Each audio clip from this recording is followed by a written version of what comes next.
مثل انفجار كبير بالعالم عم بحكي، بهز ضمائر العالم وبيجعل المنطقة كاملة تختفي عن وجه الأرض.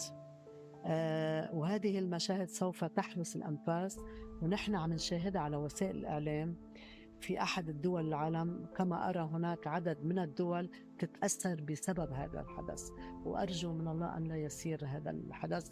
بس أنا بشوفه يمكن الانفجار الكبير ممكن يحصل خلال 25 26، الله أقول عليه. دايما الوقت أنا بقول هو بإيد رب العالمين.